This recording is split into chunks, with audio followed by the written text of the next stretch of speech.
अस्सलामुअलैकुम, कैसे हैं आप सब। उम्मीद करती हूँ आप सब ठीक होंगे। Welcome to my channel story corner. चलिए चलते हैं आज के किस्से की तरफ। अजीबोगरीब गुलशन। कानून हमायूं में दर्ज है कि शहंशाह हमायूं ने बागबानों को हुक्म दिया कि तैरने वाला बाग तैयार करें। उन्होंने बड़ी कश्तियों के तख्तों पर, जो ख़ास तौर पर इसी मकसद के लिए तैयार की गई थी, खाद मिली नरम मिट्टी की गहरी तहें बिछा दी और फूलदार पौधे लगा दिए। ये फूलदार पौधे जल्द बढ़ने लगे। इन बागबानों ने ऐसा कमाल कर दिखाया कि कुछ ही अरसे बाद एक निहायत खूबसूरत बाग दरियाए जमुना पर तैरने लगा। उनके चारों तरफ फलों के दरख्त थे, इनके पीछे फूलों के पौधे कतार अंदर कतार उग रहे थे और अजीब बहार दिखा रहे थे।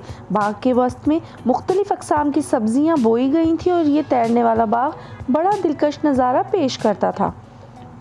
हमायूं ने एक तैरने वाला महल भी बनवाया था, जिसकी 3 मंजिलें थीं। सारी इमारत मजबूत लकड़ियों से तैयार की गई थी। कारीगरों ने लकड़ी के तख्तों को इस सफाई से आपस में मिलाया कि जोड़ का निशान तक न रहा। रंगसाजों ने खुशनुमा रंगों से इसे सजाया और इसकी आराइश में कोई कसर न छोड़ी। उम्मीद करते हैं ये ईमान अफरोज़ सबक आमूज़ सच्चा वाक़या आप सबको पसंद आया होगा। फिर मिलेंगे एक नए वाक़ये के साथ। तब तक के लिए अल्लाह हाफ़िज़।